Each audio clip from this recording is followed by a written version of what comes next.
Nas montanhas do leste da Turquia, uma equipe ousada partiu em uma missão para descobrir a Arca de Noé, movida pela esperança de resolver um mistério antigo com tecnologia de ponta e uma determinação inabalável. Eles descobriram uma notável estrutura de madeira, que se acredita ter 4.000 anos de idade. Mas o verdadeiro desafio começa aqui. A comunidade científica aceitará este artefato antigo? Junte-se a nós enquanto mergulhamos nesta descoberta emocionante e exploramos se essa descoberta congelada pode preencher a lacuna entre lenda e ciência moderna.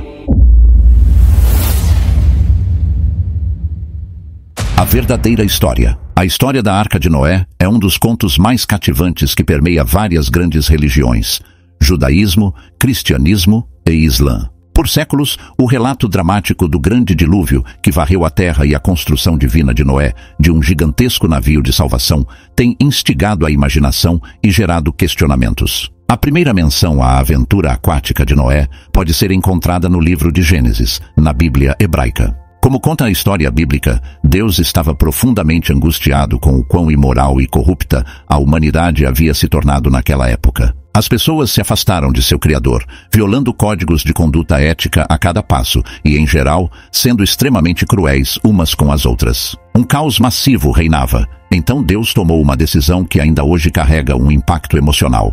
A civilização precisaria ser completamente lavada e reiniciada. Em meio a todas as almas perversas que caminhavam pela terra durante esse tempo, um homem, Noé, destacou-se como justo e irrepreensível perante Deus. Quando o Criador compartilhou o plano cataclísmico para um dilúvio épico, destinado a limpar a terra e reiniciar a humanidade, ele instruiu Noé a começar a construção de um barco massivo que poderia abrigar a família de Noé e um casal de cada tipo de criatura viva. Seguindo o plano exato de Deus, Noé construiu um gigante de madeira de 3 andares que media 300 côvados de comprimento, 50 côvados de largura e 30 côvados de altura. Em medidas modernas, a arca é geralmente aceita como tendo cerca de 150 metros de comprimento, 22 metros de largura e 13 metros de altura. Mesmo pelos padrões atuais de construção naval, Noé foi encarregado de criar um navio gigantesco e digno de oceano, usando os materiais e a tecnologia disponíveis séculos antes dos dias de glória do Antigo Egito.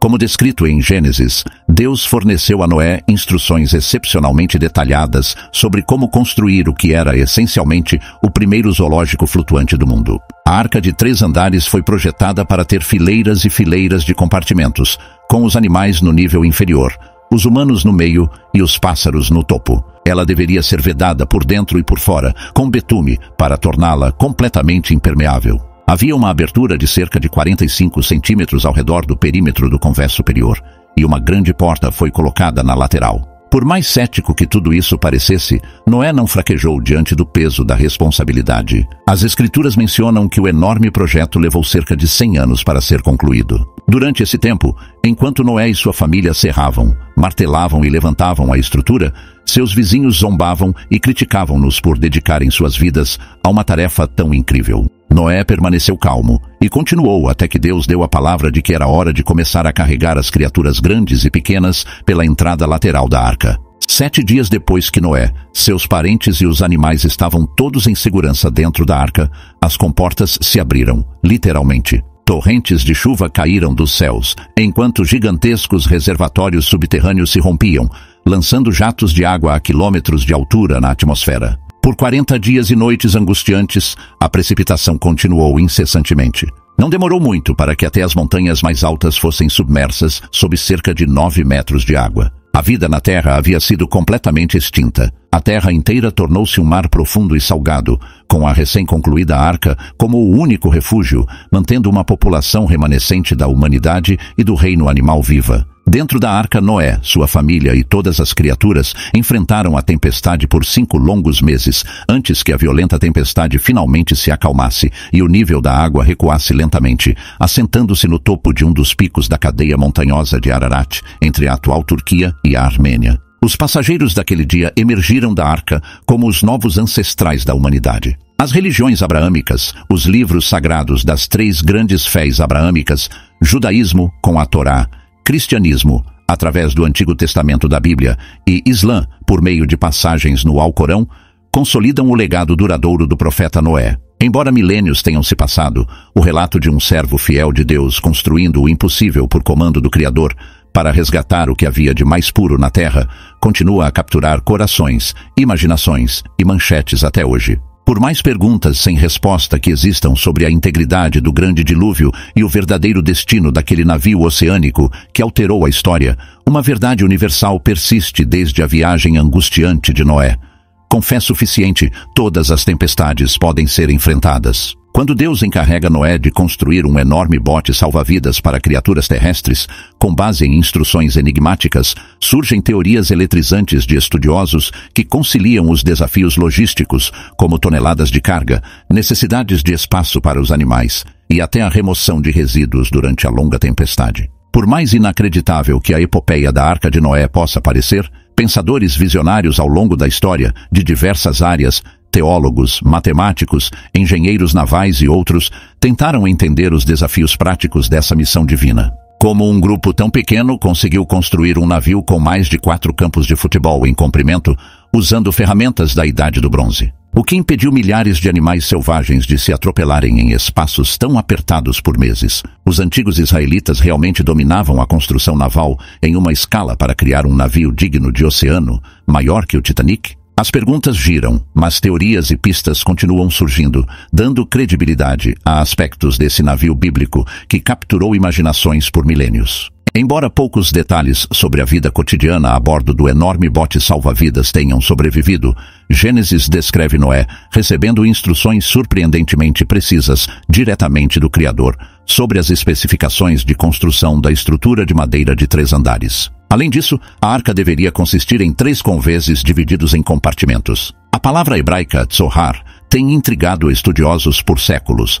Alguns argumentam que se refere a aberturas estreitas logo abaixo do telhado para permitir a entrada de luz natural, semelhante ao que arquitetos navais históricos projetaram para manter a carga seca, mas iluminada. Interpretações mais liberais sugerem que poderia ter sido um teto retrátil ou uma estrutura de cobertura feita de um material incrível do mundo antigo chamado gofer, mencionado em Gênesis como utilizado na construção da arca. Analisando esses detalhes junto a modelos digitais avançados, o entusiasta náutico Tim Lovett argumenta que a Arca de Noé poderia ter sido construída para ser completamente à prova d'água. Sua teoria desafia a imagem popular da arca como uma barcaça de carga volumosa. Baseando-se em evidências de técnicas de construção naval da Idade do Bronze, Lovett sugere que um design mais aerodinâmico teria sido mais prático para navegar em águas turbulentas. Esse design incluía pisos que se estreitavam gradualmente e paredes inclinadas para fora, proporcionando estabilidade estrutural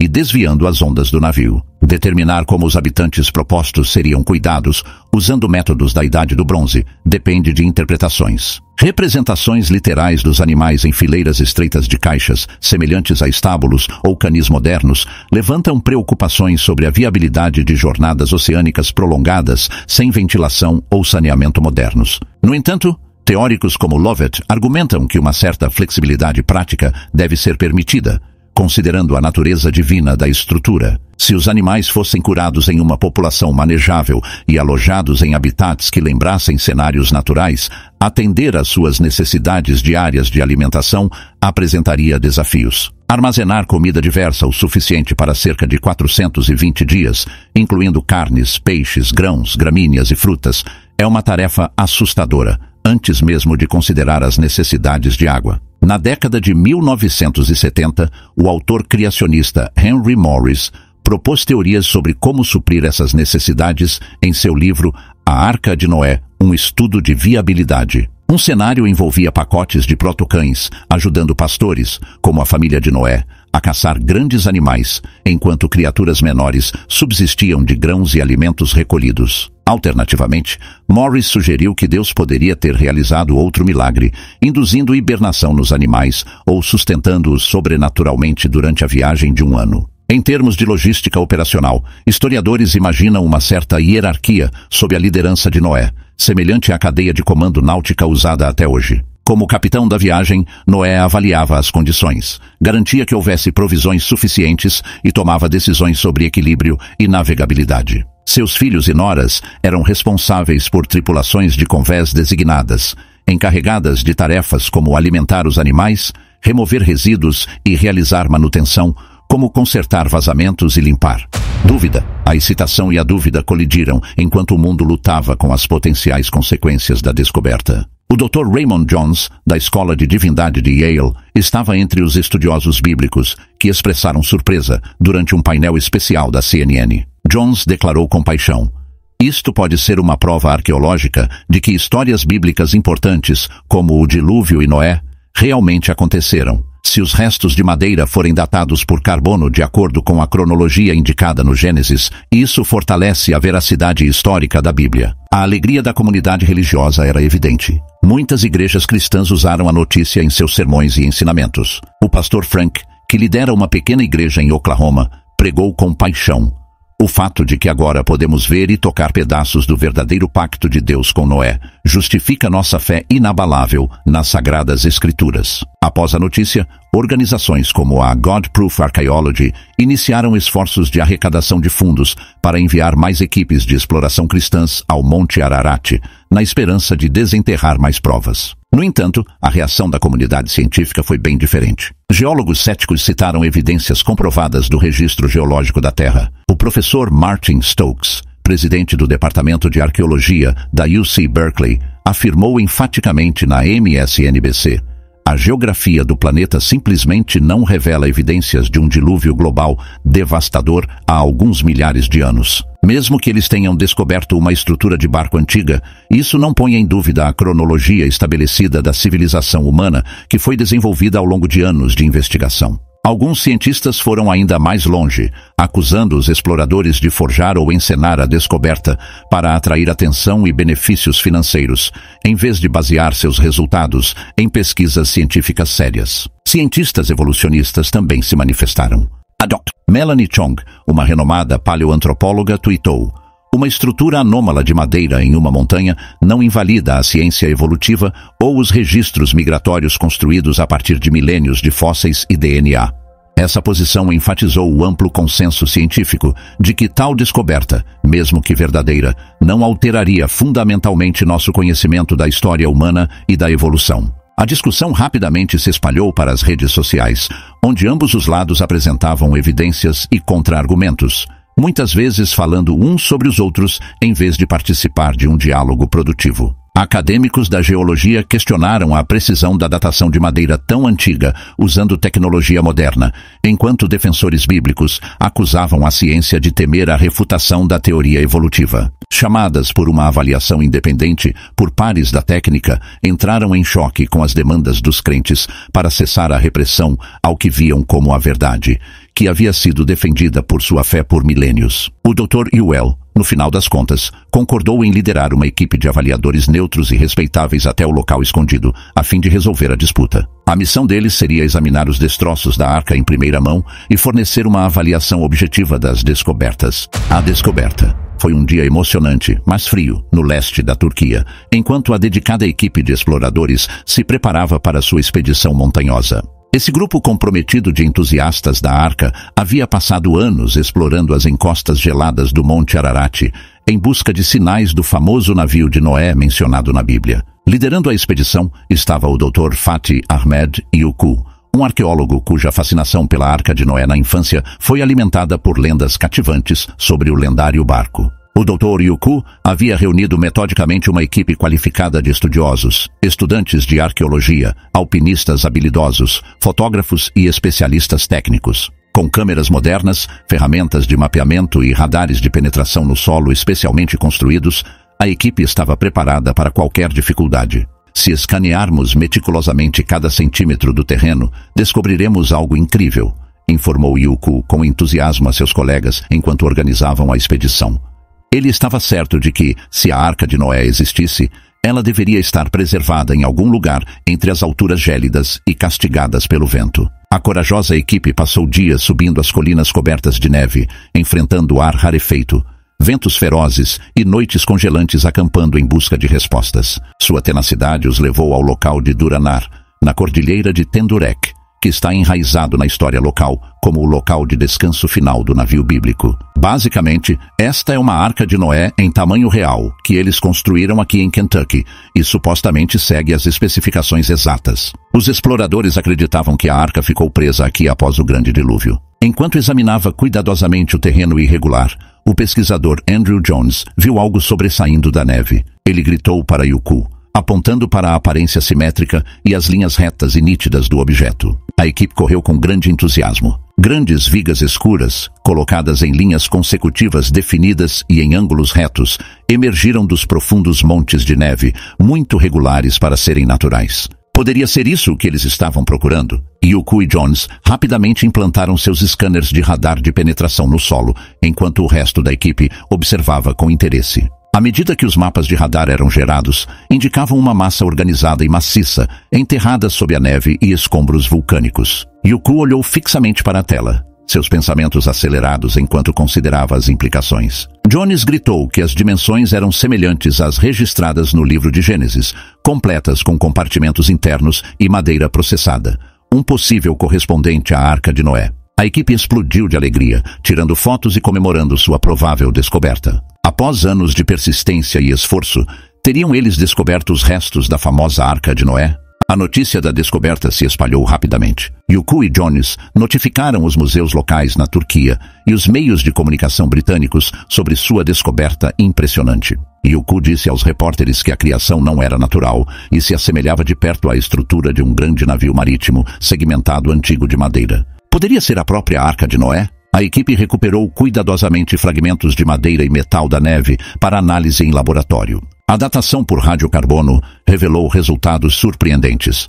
Os fragmentos de madeira e metal tinham cerca de 4.800 anos. Esta data coincidiu com o período amplamente aceito para o Grande Dilúvio, sugerindo que os fragmentos descobertos no Monte Ararat poderiam ter sido construídos e usados por Noé. No coração do Kentucky, um homem está construindo uma arca. Ele não acredita ser o novo Noé. A notícia explosiva logo se espalhou por todo o mundo, ganhando manchetes importantes e provocando debates acalorados. Enquanto muitas organizações cristãs aclamavam a descoberta como prova da história bíblica, alguns cientistas expressaram reservas. O Dr. William Danvers, um proeminente cientista evolucionista, argumentou em uma aparição televisiva acalorada que simplesmente encontrar madeira antiga em uma montanha era uma prova insuficiente da Arca de Noé. Ele destacou a necessidade de a equipe de Yuku fornecer dados mais específicos para respaldar uma afirmação tão extraordinária. Independentemente disso, Yuku e o pesquisador Jones estavam entusiasmados com a perspectiva de resolver pelo menos parte do enigma secular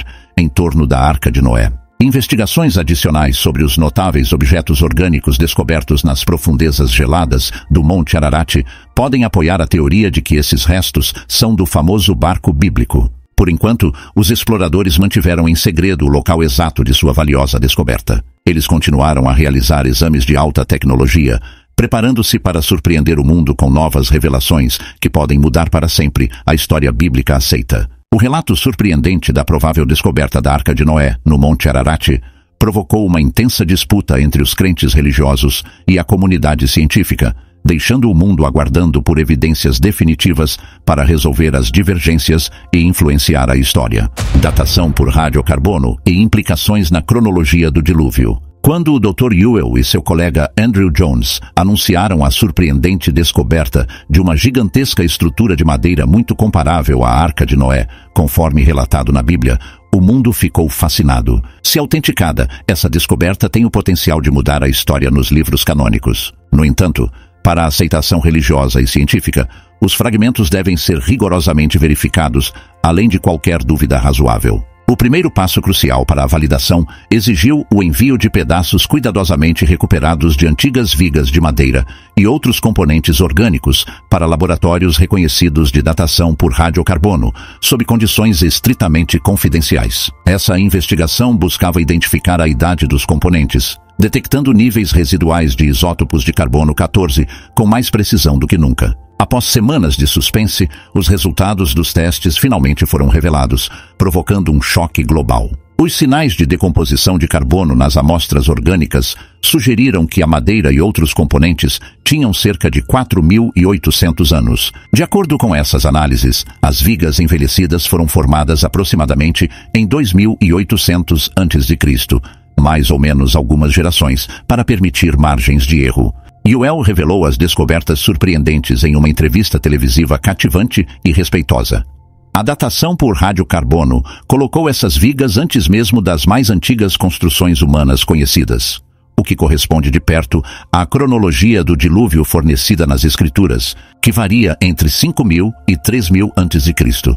Esse cruzamento era muito convincente para ser ignorado casualmente. Em essência, os destroços datados por carbono, descobertos no alto do Monte Ararat, poderiam ter sido erguidos e selados pelo próprio Noé, correspondendo às datas convencionais associadas à grande calamidade do dilúvio. Acadêmicos bíblicos ficaram atônitos com as implicações. Se confirmado, a descoberta poderia fornecer um elo físico entre a literatura antiga e os fatos históricos, reforçando as narrativas bíblicas. Para muitos cristãos foi um momento de justificação, uma rara convergência entre religião e ciência. No entanto, a comunidade científica permaneceu dividida. Enquanto alguns especialistas saudaram os dados de radiocarbono como um grande avanço, outros pediram mais exames. Enquanto isso, o mundo aguardava com respiração suspensa, enquanto testes e análises adicionais eram realizados. Técnicas avançadas de imagem, testes de DNA e estudos geológicos foram utilizados para fornecer uma compreensão completa dos fragmentos da arca. Cada novo dado era estudado, debatido e compartilhado em plataformas globais. No meio dessa intensidade, a doutora Alice chegou a uma encruzilhada. Suas anotações no diário revelaram uma profunda batalha interna e uma reflexão profunda sobre fé, prova e a natureza da verdade. Ela refletiu sobre as maiores ramificações da descoberta, não apenas para suas crenças pessoais, mas também para a compreensão da humanidade sobre seu próprio passado. As descobertas da doutora Alice, uma historiadora de metáforas com um pé em ambos os mundos, estava no centro desse turbilhão. Dividida entre suas convicções pessoais e seu dever profissional, a doutora Alice documentou meticulosamente os eventos que se desenrolavam. Sua religião confirmava as verdades bíblicas, mas seu trabalho focava na criação de cronologias comprovadas das civilizações antigas. Como uma mulher devota, ela frequentemente esperava ver maravilhas divinas reveladas em sua vida. Agora, ela enfrentava o desafio supremo: combinar suas crenças religiosas com a prova empírica exigida por sua carreira intelectual. Indivíduos de ambos os lados da argumentação, como a doutora Alice, foram envolvidos em um turbilhão de dúvidas sobre a descoberta controversa, alternando entre esperança e ceticismo, enquanto o acalorado debate prosseguia. Os restos da Arca de Ewell foram meticulosamente examinados em instalações ultra-secretas, e o mundo aguardava ansiosamente cada novo detalhe. Céticos afirmavam que nenhuma quantidade de provas persuadiria a oposição, mas os defensores argumentavam que uma descoberta dessa magnitude necessitava de consideração cuidadosa antes de se formar conclusões. Apesar do caos, a grande maioria observava com curiosidade aberta, em vez de julgamentos preconcebidos. Poderiam esses intrigantes artefatos orgânicos realmente mudar a doutrina religiosa, as hipóteses científicas e a cronologia aceita das origens humanas? Ou essa descoberta controversa se afundaria na obscuridade, como tantas missões mal-sucedidas antes dela? Até a confirmação final, o debate acalorado não mostrava sinais de diminuir. Então, os resultados da datação por radiocarbono chegaram, enviando ondas de choque pelo mundo. A gigantesca estrutura de madeira no Monte Ararat foi construída exatamente por volta da época da Arca de Noé na mitologia bíblica. Essa descoberta gerou um acalorado debate entre organizações religiosas, agora certas da veracidade histórica da descoberta, e cientistas céticos que se apegavam a crenças estabelecidas. Mas como chegaram a essa conclusão surpreendente? As descobertas do Dr. William. O Dr. William Jennings, um renomado professor do Antigo Testamento, recentemente causou alvoroço tanto nos círculos religiosos quanto acadêmicos com uma afirmação ousada. Segundo ele, se as medições de carbono feitas no laboratório forem precisas, esses restos orgânicos datam exatamente do período em que o Gênesis descreve um desastre mundial. Essa coincidência é nada menos que surpreendente. A declaração do Dr. Jennings provocou uma tempestade de atividades entre os teólogos, que correram para reexaminar as passagens do Gênesis que detalham as dimensões e materiais da Arca de Noé. À medida que os resultados laboratoriais ganhavam força dentro das comunidades religiosas, uma questão urgente emergia. Poderia essa descoberta cientificamente validada implicar que toda a história bíblica ligada à Arca e até mesmo ao Grande Dilúvio fosse, na verdade, registros históricos reais, em vez de mera metáfora? Igrejas em todo o mundo vibravam de entusiasmo, e pastores pregavam com paixão para suas congregações que a ciência e a datação por carbono agora estavam substanciando seus ensinamentos das Escrituras. No entanto, nem todos aceitaram essa nova evidência sem questionamento. Cientistas céticos rapidamente manifestaram suas preocupações. O geólogo principal, que inicialmente havia descartado as descobertas da estrutura no Monte Ararat, argumentou que precisava de mais provas de que as amostras não estavam contaminadas. Ele destacou que estabelecer curvas precisas de decaimento do carbono ao longo de milênios é tanto uma arte quanto uma ciência. Ele pediu uma revisão abrangente de todo o processo de análise para identificar quaisquer lacunas procedimentais. Outros, embora relutantemente aceitando a precisão da datação por carbono, ainda rejeitaram suas implicações. Um grupo de antropólogos escreveu na revista Time que encontrar madeira antiga por si só não prova conclusivamente que a estrutura seja a Arca de Noé descrita na Bíblia, nem confirma os relatos lendários de um dilúvio global. Esses especialistas mantiveram sua crença no desenvolvimento gradual das sociedades da Idade da Pedra, apegando-se a registros e teorias há muito sustentados. O debate se intensificou ainda mais quando um biólogo universitário particularmente vocal perdeu sua cátedra após criticar repetidamente seus colegas em periódicos científicos. Ele argumentou que era absurdo para a comunidade científica aceitar esses resultados de datação por carbono como válidos, especialmente quando toda a sua carreira foi construída em modelos de especiação gradual. A paixão em torno dessas revelações era profunda, com carreiras e reputações em jogo, enquanto os argumentos se acirravam na academia e na mídia. A equipe do Dr. Ewell, os descobridores originais, tentou manter uma postura de neutralidade. Quando acusados de motivações religiosas, o arqueólogo principal respondeu dizendo que não faziam alegações sobre as implicações mais amplas de suas descobertas.